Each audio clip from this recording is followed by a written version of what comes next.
The Philippine flags were supposed to fill the stands. The chants of "Laban Alex" were supposed to thunder across the grass courts of Birmingham. For thousands of Filipino fans, this wasn't just another tennis match. It was a celebration, a moment they had waited months, even years, to experience. But when they arrived at the gates of Edgbaston Priory Club that morning, excitement quickly turned into confusion. Confusion became frustration. And frustration became heartbreak.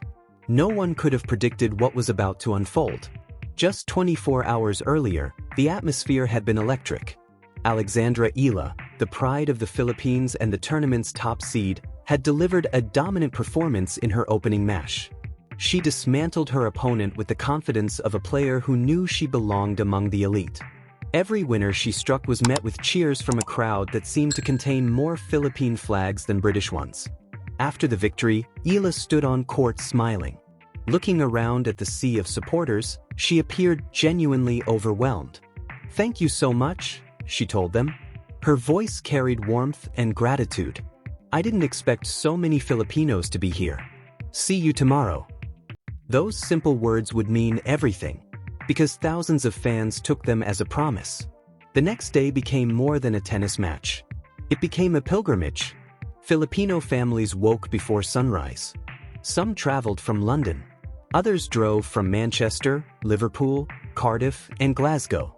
Entire families packed into cars wearing matching shirts decorated with the Philippine flag. Parents carried homemade signs. Children practiced chants. Elderly supporters brought flags they had carefully folded the night before. For many of them, Alexandra Eala represented far more than tennis. She represented possibility. A young Filipina standing on one of the sport's biggest stages, carrying the hopes of an entire nation with her every step.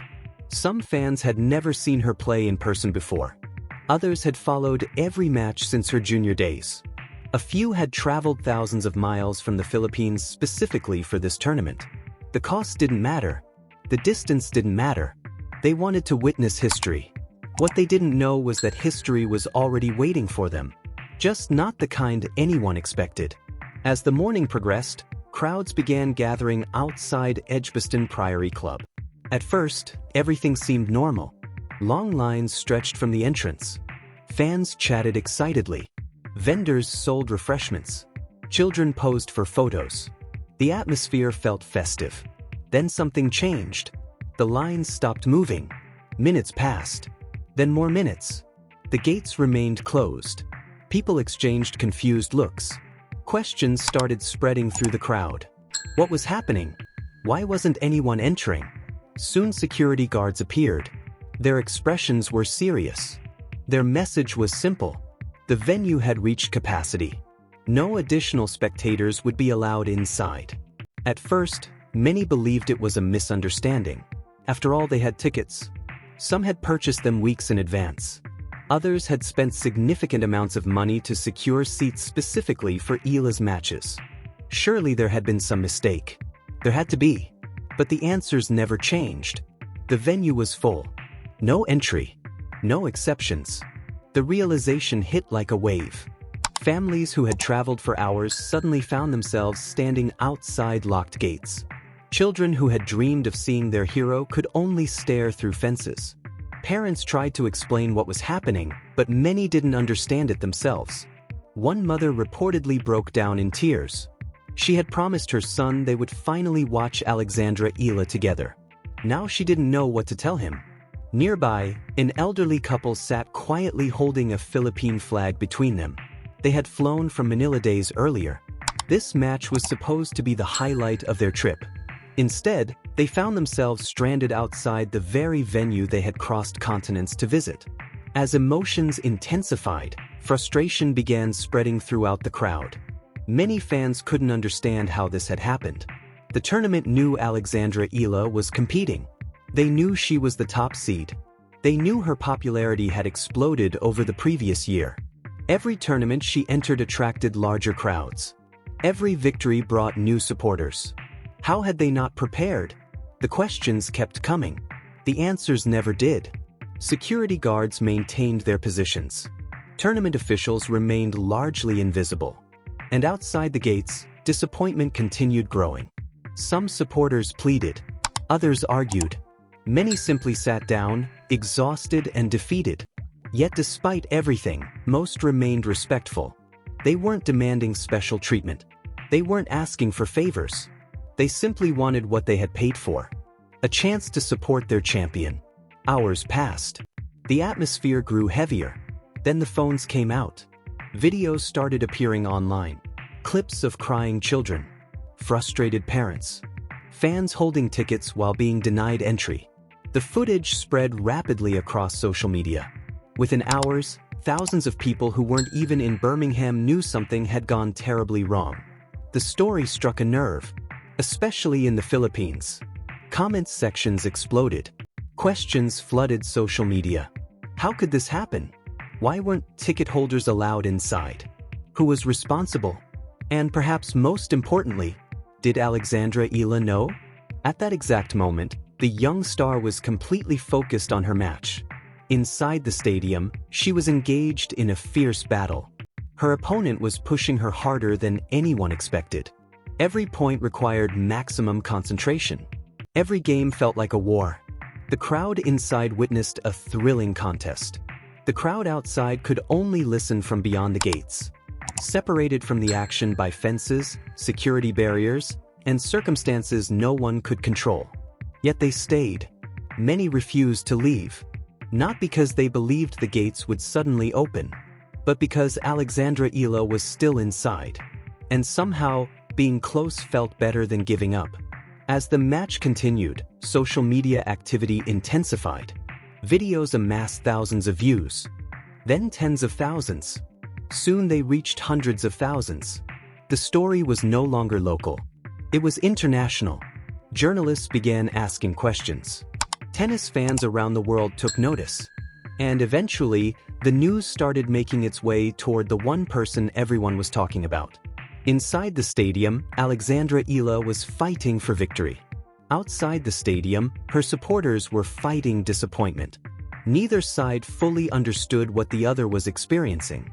But that was about to change. Because the moment Eala learned what had happened beyond those gates, everything would shift. What began as a simple crowd control issue was about to become one of the most emotional moments of her young career. And before the night was over, the entire tennis world would be talking about a decision that no one saw coming. Inside center court, Alexandra Eala knew nothing about the storm building beyond the gates. Her world had narrowed to the white lines painted on the grass, the racket in her hand, and the opponent standing across the net. Every athlete understands moments like these. Moments when everything outside the arena disappears. The noise fades. The distractions vanish. Only the next point matters. And against a determined opponent, Eala needed every ounce of concentration she possessed. The match was far from easy. What many expected to be a comfortable victory quickly transformed into a tense battle filled with momentum swings and pressure. Eala had started strongly, imposing her game and controlling rallies with the confidence that had made her the tournament's top seed. But champions are rarely challenged only when they are losing. Sometimes the greatest tests arrive when victory appears close. As the second set unfolded, trouble emerged. The momentum shifted. Suddenly, the match that seemed comfortably under control became dangerous. Her opponent refused to go away. Points grew longer. Games became tighter. Pressure increased with every passing minute. From the stands, supporters inside the venue watched nervously. Outside the gates, hundreds of fans who couldn't enter followed updates on their phones, refreshing scores again and again. Every point mattered. Every game mattered. Because regardless of where they stood, they were all invested in the same dream.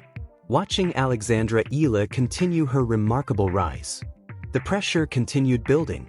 But Eala did what elite competitors always do. She adapted. She fought. She refused to panic. Even when the situation became uncomfortable, she remained composed. The comeback wasn't dramatic because of screaming celebrations or emotional outbursts. It was dramatic because of discipline. Point after point, game after game, she clawed her way back. The crowd inside roared. The crowd outside listened. And eventually, after one final push, Alexandra Eala secured victory. Relief washed over her. The handshake at the net was completed. The challenge had been overcome. Another round survived. Another step closer to the title. For a brief moment, everything felt normal. The kind of normal every professional athlete experiences after a hard-fought win. Exhaustion, relief, satisfaction. But as Eala walked off the court and disappeared into the players' area, normal ended. Because waiting for her was news she never expected to hear. The first indication came from the faces around her. Something felt different. Members of her team weren't celebrating. There were no smiles, no excitement, no discussion about strategy for the next round. Instead, there was silence. The kind of silence that immediately tells you something is wrong. Eala noticed it instantly. Athletes become experts at reading people, especially those closest to them. She could see concern in their expressions. She could feel tension in the room. And before anyone spoke, she already knew this conversation had nothing to do with tennis. "Alex, we need to tell you something." The words landed heavily. Moments earlier she had been thinking about recovery, preparation, and the next match. Now all of that disappeared. Her attention shifted completely. Her team began explaining. Slowly, carefully. Hundreds of Filipino supporters had reportedly been denied entry. Many had valid tickets. Many had traveled long distances. Some had been waiting outside for hours. Videos were already spreading online. Fans were upset. Families were upset. Children were crying. The situation was escalating rapidly. For a moment, Eala simply listened. She didn't interrupt. She didn't react immediately. She just absorbed every detail. Then came the question. A simple question, but one that revealed exactly where her thoughts had gone. How many people? No one had an exact answer. The estimates varied. Dozens. Hundreds. Possibly more. The tournament was still trying to determine the full scale of the problem. But the number itself wasn't what affected her most. It was what those numbers represented. People. Real people. Supporters. Families. Children. Fans who had invested time, money, and emotion simply to watch her play. People who believed in her. People who had traveled across cities and countries because they wanted to see her compete. As the details continued emerging, Eala became unusually quiet. Those who knew her well recognized the change immediately. She wasn't angry. Not yet. She wasn't emotional. Not outwardly. She was processing. Thinking. Trying to understand how something like this could happen. Images began forming in her mind. Families waking before sunrise. Supporters carrying flags. Children holding handmade signs. People traveling for hours with excitement in their hearts. Only to arrive at locked gates. Only to be told no. Only to be left outside. The thought bothered her deeply. Because Alexandra Eala has always understood something many athletes forget. Success is never achieved alone. Behind every victory stands a community. Behind every ranking point stands sacrifice. Behind every championship stands support. And nowhere was that support more visible than among the Filipino fans who followed her around the world. From junior tournaments to professional events. From small venues to major championships. They showed up. Again and again. Sometimes in large numbers. Sometimes in tiny groups. But they showed up. Boys. Now many of those same supporters had been denied the experience they traveled so far to enjoy. The more Eala thought about it, the harder it became to ignore. Then came another detail. Videos. Hundreds of them. Fans sharing their experiences online. Parents speaking emotionally. Children holding signs. Supporters standing outside fences hoping for even a glimpse of the player they came to support. Someone showed Eala some of the footage. What she saw changed everything. One video featured a young girl clutching a handmade sign. The message was simple. "Alex, you make us proud." The child looked devastated. Another clip showed a family explaining how far they had traveled. Another showed supporters singing and waving flags despite being locked outside. The videos weren't angry. Most weren't hostile. What made them powerful was the disappointment, the sadness, the heartbreak. People weren't demanding special treatment. They simply wanted to belong to the moment. Eala watched quietly. Then she looked up. The decision had already been made. No discussion. No debate. No consultation. She knew exactly what she wanted to do. I want to see them. The room fell silent. Some members of her team exchanged glances.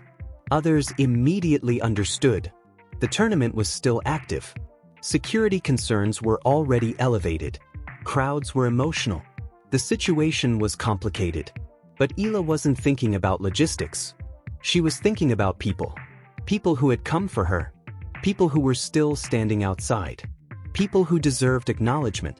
A tournament official reportedly suggested caution. Security protocols. Crowd management concerns. Potential complications. The usual reasons. The usual warnings. But Eala's response was immediate. Her supporters had made the effort to be there. The least she could do was meet them. She stood, picked up her belongings, and headed toward the exit. Word had not yet spread outside. The fans beyond the gates had no idea what was happening. Most believed the day was over. Many were preparing to leave. Some were already walking away. Others remained seated, disappointed but unwilling to abandon the place entirely. Then movement near the entrance caught someone's attention. At first, nobody was sure. A few heads turned. Someone pointed. Another person looked. Then came a shout. A single voice cutting through the crowd. "Alex!" The reaction was immediate. Hundreds of heads turned simultaneously. And there she was. Not on center court. Not behind a television screen. Not hidden inside the players' area. She was walking toward them. Toward the very people who had been denied entry. Toward the fans who thought their day had ended in heartbreak. And within seconds, emotions that had been building all afternoon exploded into something unforgettable. The crowd surged forward. Not aggressively. Not chaotically. But emotionally. Because suddenly, after hours of disappointment, their champion was coming to them. And what happened next would create images that would travel across the world.